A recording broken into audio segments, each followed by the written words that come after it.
All right.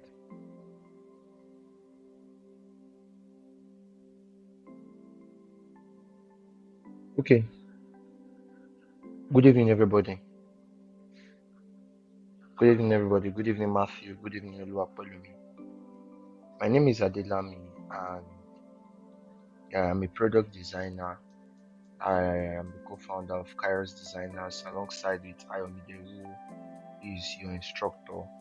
But due to some reasons on his end, he's not able to take you guys. So he requested that I come in um, to teach from where he stopped. So I'll try as much as possible to make this um, quite simple based on the slides that he has prepared. And I trust that once you are done with this, you know more than you knew before coming in. So, first, from what you have learned the past few days, do you think you already like have it locked? Like when we talk about information architecture, I'm aware you thought about that. When we talk about UI UX, do you guys understand what that means now? Huh? Do you understand what that means now? All right, beautiful. Laura Collins said yes. And what of Matthew?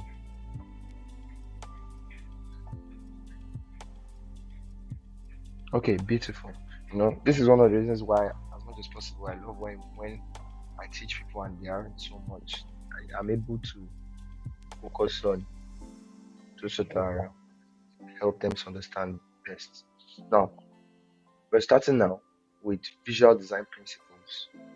I'm going to be talking about visual design principles, and at the end of this class, I hope that you will understand more about visual design principles before we even proceed further to the other topics that we are going to talk about in this course. Now, visual design is a vital component of UI UX design as it influences the overall look and feel of the product.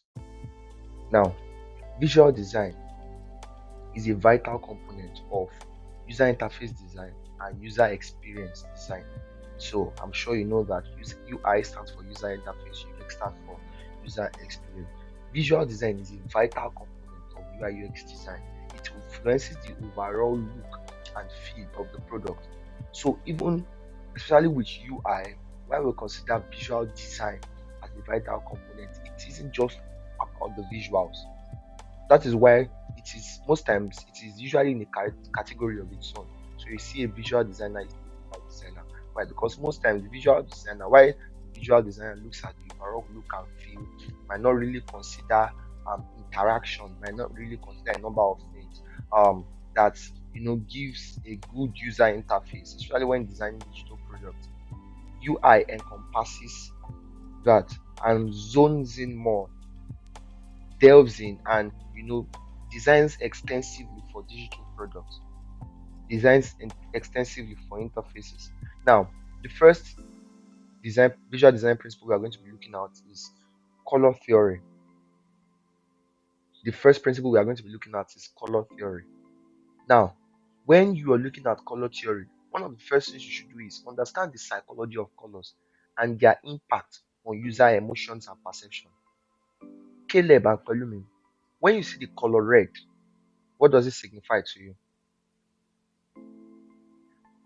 When you see the color red, what does it signify to you?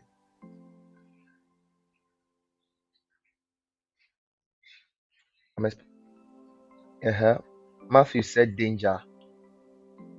Matthew said danger. Oluwapolumi, what do you think? What do you think? Matthew said danger. What does Oluwapolumi think about this? Or is she still with us? Okay, let's push on. Now, like I said, color has impact on user emotions and perception. While to you, Matthew, red might mean danger. If I tell you that in some parts of Asia, red means a good thing, red has to do with good luck, red has to do with goodwill. So there is a way, based on even based on culture, based on environment, there's a way colors are perceived. And when you are designing as a user interface designer, you have to design with these things in mind. Sometimes when we see black, especially in a place like Nigeria, black might mean death. But in some other places, black doesn't mean death. In fact, wearing black is like a norm. Um, I remember seeing a movie some time ago, and it was set in this old British era. It was a fashion statement at that point to wear black, but most times when we wear black, especially when you see everybody wearing black, you just associate it with, oh, something ominous must have happened. Now, when you are designing, you choose a color palette that aligns with the brand, evokes the desired mood, and ensures readability. Now, when you do a bit of research on colors, you see that some colors are warm colors, some colors are neutral colors, some colors are earthy colors, some colors evoke that sense of security, some colors evoke that sense of royalty, some colors give trust, some colors evoke that sense of playfulness. So colors have certain emotions that they evoke, and based on what the statement that you want your brand to push on, you have to ensure that you use the right color. You know, one example I'll give is something that happened recently. While I wasn't following the trend, all of a sudden, the moment I got to see something, get more information about it, I understood, and that was the Barbie trend that was going around. I saw a billboard, just pink, and then the date, July 20 something there. And what it meant was Barbie is going to be showing, or Barbie is going to be coming out in cinemas on this particular day. And it sold massively. Cinemas were selling out. I was seeing the amount that it racked up, and I was amazed to see that just the use of color can mean something. Do you get what I'm saying, Matthew? So when you are choosing a color, you have to choose a color that aligns with that emotion that you want to evoke within your user. When most banks are using their colors, they prefer to ride along the blue side, or anything that has to do with security or trust. They prefer to cruise along blue or a darker shade of red, not the bright red that signifies danger that everybody knows. A darker shade of red. You see, but blue in a general sense signifies trust, signifies security. One other thing under color theory is that you utilize contrast effectively to highlight important elements and create visual hierarchy. Now, one thing that we do when we are trying to come up with colors for our project is, excuse me, one thing that we try to do when trying to come up with a color palette for our project is would have a primary color, we'll have a secondary color, we'll have a tertiary color. And these colors, if we look on the color wheel, there's something called a color wheel. If you look on the color wheel, they interact with each other, they relate with one another to, when you combine these colors together, they are able to evoke certain emotions, they're able to mean certain things. That's what happens when you use color right. So you utilize these colors in relation to one another, you utilize the contrast in relation to one another to highlight important elements and to create visual hierarchy. Imagine you get to a place and you are seeing a color more dominant. What it automatically tells you is that this color is the primary color. Then you see another color that is quite subtle. Then you know that, okay, this might be the tertiary color. So all you just have to do is make sure that you use the right colors effectively. Color theory, trust me, is not something that can be overemphasized. I was taking a course on UXL while learning to design, and there's an extensive part in UXL that deals with color theory. Why? Because if you can use your colors very well, you can sell your brand beyond what you can even imagine. So the next thing we're going to be talking about is typography. Ade BC and Folami, you're welcome. The next thing we're going to be talking about is typography. Now, you select appropriate fonts that are legible and reflect the brand's personality. You select appropriate fonts that are legible and reflect the brand's personality. Now, you might be wondering, what is typeface? Now, under typography, there's something called typeface. What is typeface? When we are designing, you must have heard the word font. I want to use this font. I want to use that font. Use this font. Don't use that font. Now, what is font? What is typeface? Now, a typeface is also known as a font family. So, typeface or font family is a design of letters, numbers, and other symbols to be used in printing or for electronic display. But obviously, in this case, we are talking about electronic display, right? So, when we are talking about typography, we are dealing with typefaces. So, let me give a good example. We have Montserrat is a font family. Please mute yourselves. Montserrat is a font family.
Oh wow, I'm sorry. Now, I'll go back to what a typeface is. A typeface or font family is a design of letters, numbers, and other symbols to be used in printing or for electronic display. So, in times past, one thing that spoke luxury, the type of typeface that spoke luxury was serif font. So you see a magazine like Vogue, all those fonts that looks like they have tails, those are serif fonts. Sans serif means without tail. So now sans serif fonts are becoming more popular. So you see a font like Montserrat, you see a font like SF Protex, Helvetica Neue. Those fonts are sans serif fonts. They are becoming more popular. They are even becoming more used in digital products. Now, when you are designing for a product, you select appropriate fonts that are legible and fonts that reflect the brand's personality. One other thing that you do is that you establish a consistent typography system that includes font styles, sizes, and spacing. You establish a consistent typography system that includes font styles, sizes, and spacing. Recently, I put out a tutorial that helps to break down typography, especially when it concerns Figma. And I also indicated a plugin, in Figma that really helps us to build a typeface for ourselves. or build a guide for typography for ourselves. Please mute yourself, Easy Draw Graphics. So why do we do this? Such that no matter what we are designing for, our typography remains consistent. Our typography should remain consistent, especially when you are a brand that is trying to pass on a message to your customer. You have to make sure that your typography is consistent. Please, everybody should mute themselves. Please mute yourselves.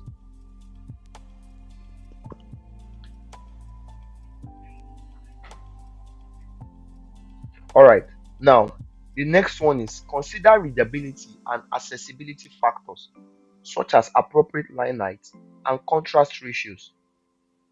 Even with typography, there is a possibility that you can get typography wrong, even in terms of contrast. Line height also. What is line height? You know, there is a there are a number of terms that we use in typography that might seem like, okay, this thing looks like it's a world of its own. When we are talking about line height, line spacing, the kerning, these things are not to get us confused, but when we understand them, we are able to use them appropriately. So you see things like line break, paragraphs, line width, line height. We just need to make sure that while designing and while making use of typography, we need to use the best principles. We need to use the best line height. A good rule is this: when you have small text, bulky text, the smaller the text, the more the line height or the line spacing. Why? So that it will be easier for them to read. But when the text is very, very big, when you're talking about big headers, the line spacing should be small. Why? Because they are big already. So when they are reading, it should be easier for them to just read from one line and move to the next line. They will tell you some other things. When the lines of text is more than three, you should not centralize them. You should either align them to left or align them to right. So these things are things that we cannot overemphasize. We just need to make sure that we are using the best principles while we are designing in order to enhance accessibility and readability. Do we understand all that I've said since?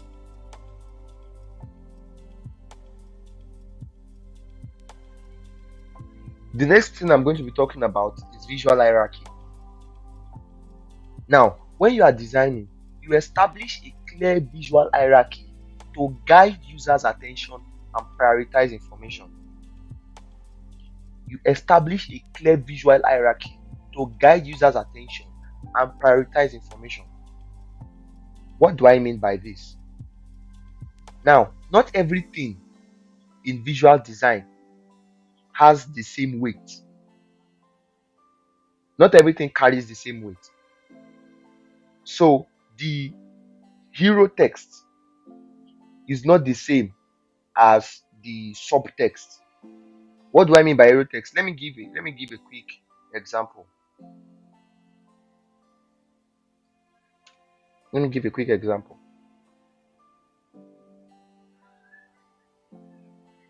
Let me leave while I leave that to load. Now, I just opened Apple's website. Yeah. Now, take a look at this. You see that this text here, the save on Mac or iPad for colored text, is not the same as plus get a gift card up to $150. It's not the same as shop now. Then you see this image here. This is what we call the visual hierarchy. Not everything is the same. Not everything has the same importance. Take a look at this too. You see the name of what we are trying to sell here. You see more information. You see buy. You see the image here. There is an hierarchy for things. There's an order of things. So first, in the broad scope, we have information architecture. Even within the architecture, rather, there is hierarchy. So we have H1, H2, H3, H4, H5, H6. Those are different text sizes. So from H1, which is the biggest, down to H6. We use them based on the kind of page that we are on. And once you use H1 on the particular page, they will tell you that you should not use H6 anymore. Why? Because H1, using H1 there generally means that, oh, this is the largest text in the place. So this is the most important thing. So you are meant to be passing an information on that page. So it being the most important means that there should be nothing that is competing for attention with it. If not, people will be confused as to, okay, what's going on this page? What do I need? What is the thing that is meant to call my attention? So are we understanding what I'm saying? There's something called hierarchy. You establish it, you make it clear to guide users' attention and to prioritize information. You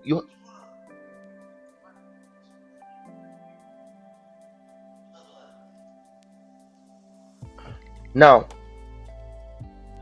the next thing I'm going to be talking about under visual hierarchy is that we use size, color, and placement rather to differentiate between important and less important elements. Do you hear what I said? Use size, color, placement to differentiate between important and less important elements. Now, if you notice, we are already talking about both typography now and color. So we have typography, color, and we have other elements such as images. So when you are putting these things on a page, you make sure that based on the size, based on the color, based on where it is placed, the user will be able to tell that this is the most important thing. This one is less important. I don't really need to pay as much attention as I am paying to the other one. Now, the next thing I'm going to be talking about is that we should ensure that the most critical information is prominently displayed and easily discoverable. I highlight that word there, most critical information. So it should be prominently displayed and easily discoverable. It should not be hard for us to find it. So we are trying to sell, for example, we are trying to sell a MacBook. So we are trying to sell a MacBook, or we are trying to sell an iPad. Now, look at this site. You find out that from this site, you can just easily tell that, okay, it's easy for me to save on Mac or iPad for college, or I can get a gift card which is up to $150. So you can immediately tell from this page which is the most important. It's not like anything is struggling for space or trying to struggle for information with it. So you see on this place too, prominent thing, the name of the product. Next thing, okay, more information about it, learn more, buy. So you find out that for each part, even on this Apple side, there is a way that the information is structured. So that is what we refer to as visual hierarchy. Now, the next thing we are going to be talking about is consistency and branding. Now, it is very, very important to maintain consistency in design elements across the product to create a cohesive user experience. Now, it will be absurd. But first, let me ask a question. What color is Zenith Bank's color? Which color does Zenith Bank use? Which color does Zenith Bank use? Okay, good. Okay, what about Piggy Vest? What about Piggy Vest? What color does Piggy Vest use? I'm looking for answers.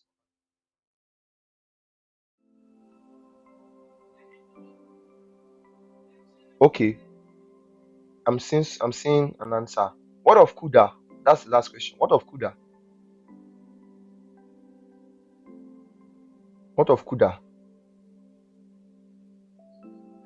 I need at least one answer to proceed.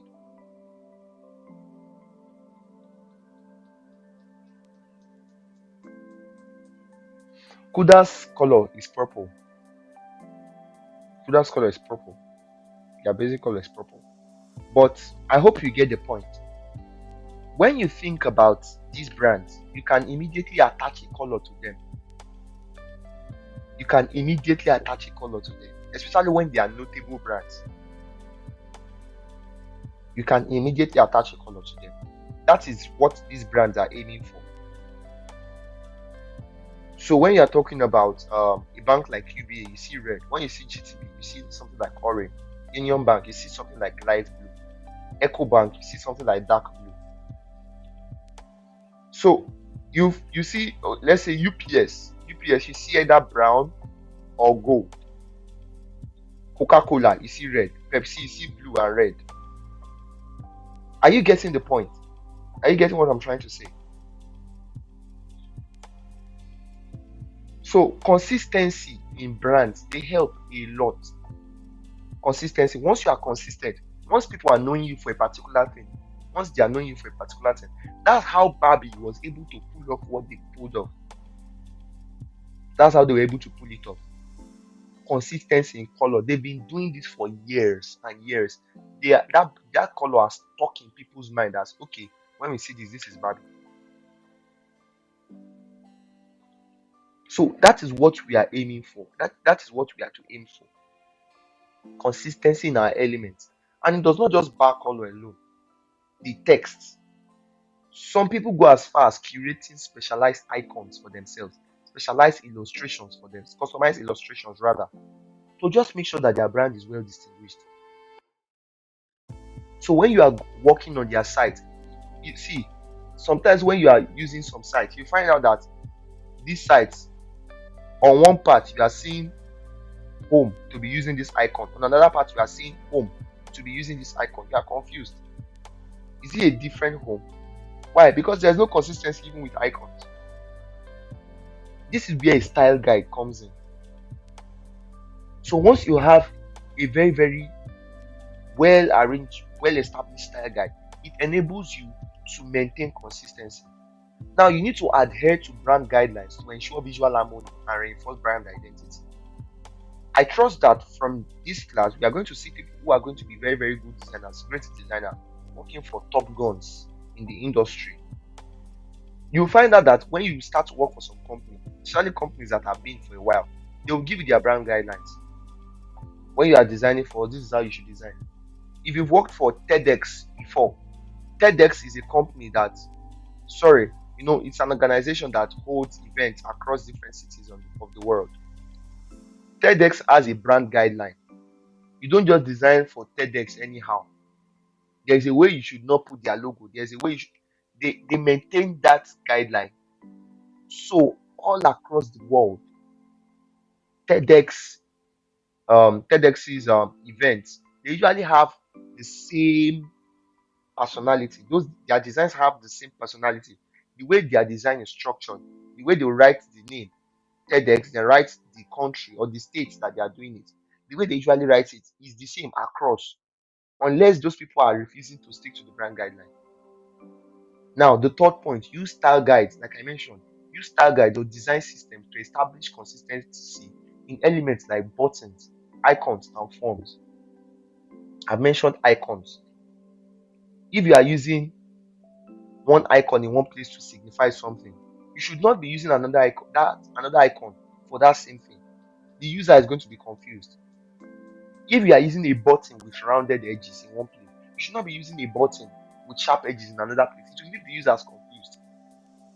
They might not even necessarily notice it, but generally, your design or the product will lack consistency. Your form names, even down to spacing, you need to make sure that there is consistency in your brand or your design.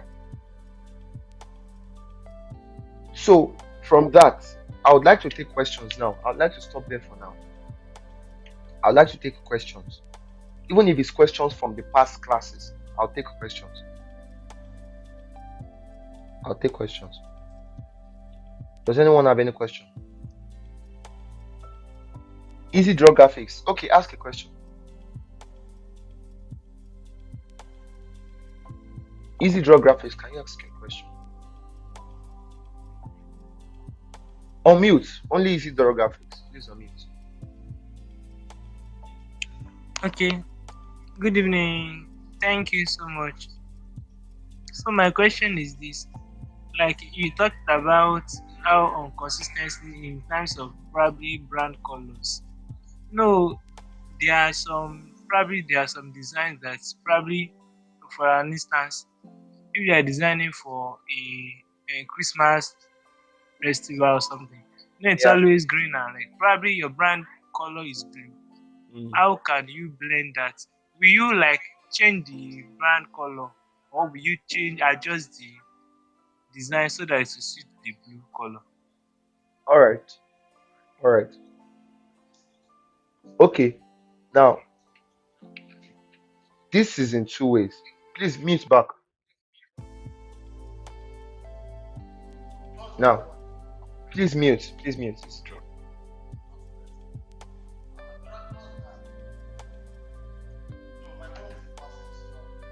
Please mute now.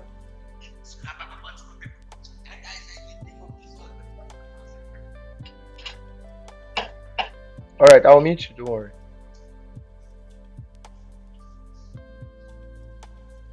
Oh. Oh, that was Shegun. All right. Now, if you notice, when it was Valentine, there there was a collaboration between Airtel and MTN. And while the general known color for Valentine is red, there was a way that Airtel and MTN were able to incorporate their colors. There was a way Airtel and MTN were able to incorporate their colors to, signify Valentine. They did a collaboration where they like there was an heart, and it was quite cool to see the collaboration between Airtel and MTN.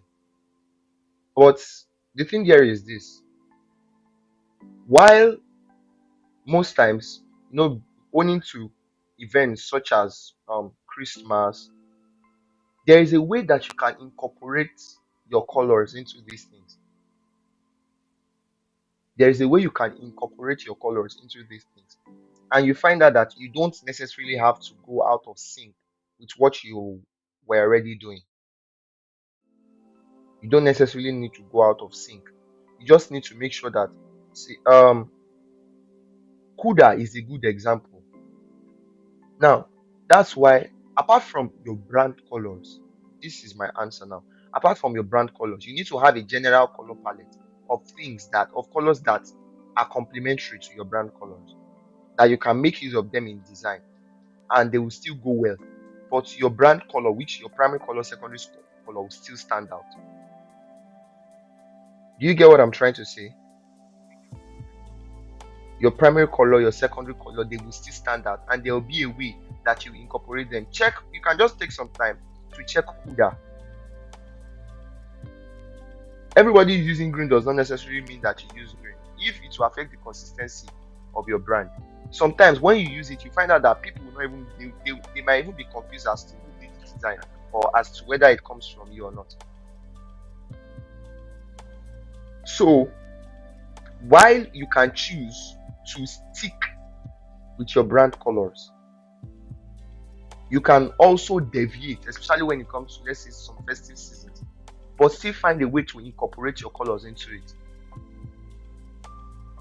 That's why sometimes some people go as far as getting custom illustrations for themselves. So instead of having a green tree for Christmas, you see a purple tree for Buddha. That's part of it. Just trying as much as possible to maintain your consistency across all your, the things that you put out or the things that go from your brand. And most brands incorporate this. So we don't necessarily have to go with the laid down rules that everybody knows that, oh, Christmas is red and green. Mm-mm. There's no, it's like trying to confine yourself to a box. That's not how design works. Do you understand? So you can choose to stick with the green and but still incorporate your brand colors. But most times it's better to stick with your brand colors than incorporate the festive season color there. It enhances consistency. Any other question?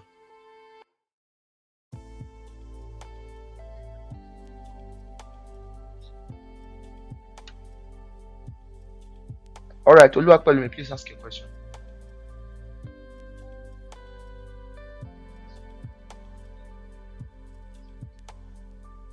Oluwapelumi, please ask your question.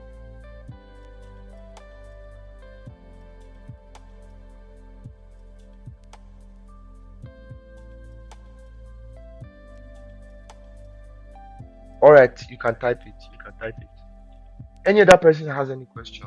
Like I said, it does not have to be of this class.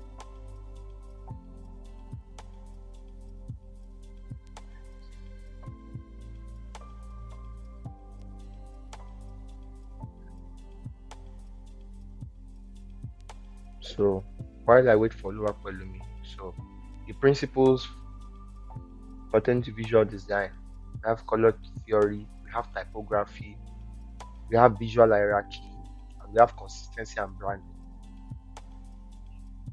That consistency is very, very key. It's very, very key. It leaves a lasting impression. Imagine for how long Coca-Cola has been in business and they've not changed their color. No red. That's their shade of red. They've just maintained it. They print it on bottles, print it on everything, but they maintain their color. Same with Pepsi. So you find out that with them too, they don't necessarily change their color. Does this mean if I want to design anything at all, we have to maintain just one font? Do you have to maintain just one font? You don't necessarily have to maintain just one font, but what consistency says is that you establish a guide for yourself and you stick with it. It might look like you are doing the same thing, so I'll put my answer as though you don't have to maintain one font. If you are to be consistent, you should maintain your brand font. Apple, no matter where Apple products go, you find out that they use the same font. Apple uses the same font. I have not seen personally where Apple has changed their font. You can let me know, but I have not seen where they have changed their font. That's why when you are choosing a font, one other thing that you have to take a look at is that your font has to be one that has a lot of, or your typeface has to have a lot of fonts within it. So there has to be bold, there has to be light, there has to be regular, there has to be medium, so you can mix it. It's when you are using a font that does not allow you to mix that to look like it should not be, it should seem like too rigid. But you don't need to use a rigid font. Use a font that has plenty choices, so you can mix it depending on what to signify hierarchy. So I'll now answer that question plainly. If you want to be consistent, once you establish your brand guidelines and you establish the font, stick with it. That's my answer. And sir, how often can one rebrand?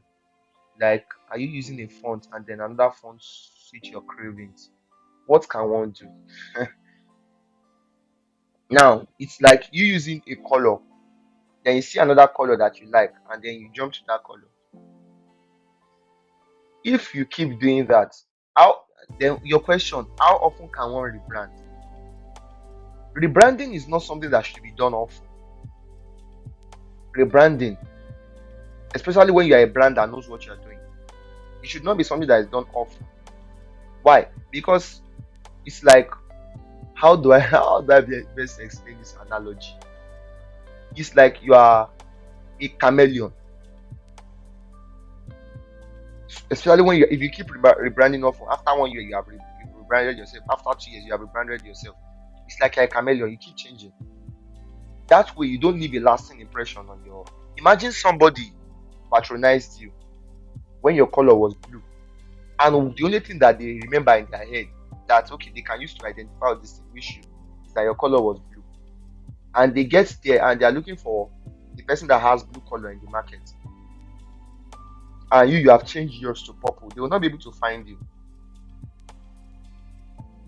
If you are using a font and then another font suits your cravings, what can you do? You stick to your font whether you like it or not. That's what consistency tells you. You don't move about anyhow. One thing you can do in these cases, you can choose to, you know, have a mixture of like two fonts for your brand. So instead of having just one permanent font, you can have two fonts that you use. So if you don't use this one, you use this one. If you don't use this one, you use this one. Either one of those two, or you are mixing them in the designs. But that you then keep switching font, keep switching font. No, no. You stick to one. You stick to one. You stick to one. Apple is a good example of this. They don't push out rebrands anyhow. If you notice, there was a time that they were using this logo that had plenty colors. That apple had plenty colors before, but now the color is just the normal plain apple. So silver, gray, and but if you go on their site and try to just get their colors, just normal black and white that they use, or a shade of gray. Terms of colors, I guess SF Protex that they use. I think it's SF Protex. But there's a particular font that they keep using. But that's just it. Just need to maintain that font and keep using it. You leave a lasting impression. So, any other question? Oluwapelumi, I saw your question. Does color have anything to do with the type of brand one run? Like a perfume brand should use this color, a cosmetic brand should use this color, a fintech brand should use this, and all and all. Now, colors pass on certain emotions. Your brand must have core values, right? Your brand should have core values. In line with those core values, the way you want your customers to see you, based on those values, you then come up with a color. So if you want your brand to trust you, even if you are not a bank, you can use blue, because generally blue is associated with trust. When you are trying to build a brand that one of your core values is sustainability, or that has to, everybody knows that most things that have to do with agriculture, the general color that people use is green. So apart from even based on sector, based on core values, when people see your brand, what do you want them to feel? Like I said, brands pass on emotions. There's a way people perceive based on color. There's a way people perceive things. So you do your research. Okay, what am I trying to pass on? What am I trying to let people know? Based on that, you choose your color. When you think about Netflix, what color do you think of?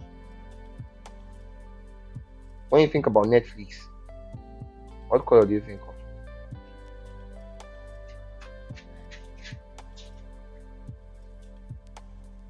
So you think of red for Netflix, yeah? Think of red. And most of the things, if you notice, it's consistent. It's consistent. If you go on their site, you see that it's consistent. So have core values for your brand. So if you have a perfume brand, what does your perfume brand represent? I guess there is a name of your brand. Most people are really not intentional. That's why they name their brand certain names too. They're not intentional with their brands. So, and they don't think of themselves scaling. They don't think of themselves scaling. So you are seeing this lady on WhatsApp, what she has turned herself to WhatsApp vendor. All good and fine. But the reason why you will not remember her is because she runs like all other WhatsApp vendors run. Priscilla's Perfumery, and you see her putting that logo, that 3D logo on her status and posts like every other person posts, does everything like you will not remember her. But imagine somebody that uses a very, very classic or luxury font. She posts and uses that same color rather every time. Every time you see her bag, She uses that color. Once she packages perfume for you, she uses that same color. You will remember her. She will stand up. I will stand out rather. She will stand out. That is how to stand out. See, if you do everything it's just life's rule. If you do everything that everybody is doing, you will get what everybody is getting. If you want to get more than what everybody is getting, then go the extra mile and you will see. It's not rocket science. It's not rocket science. Do you understand? So I hope you learned a thing or two from this class. The next thing we are going to be talking about in the next class, I might not be the one to take it. It might be Ayomide that would continue from interaction design. But I hope you learned a thing or two. You can just put it on your group what you learned from this class. You can put it on your group, one or two things that you learned. And yes, thank you for coming for this. Thank you for coming around.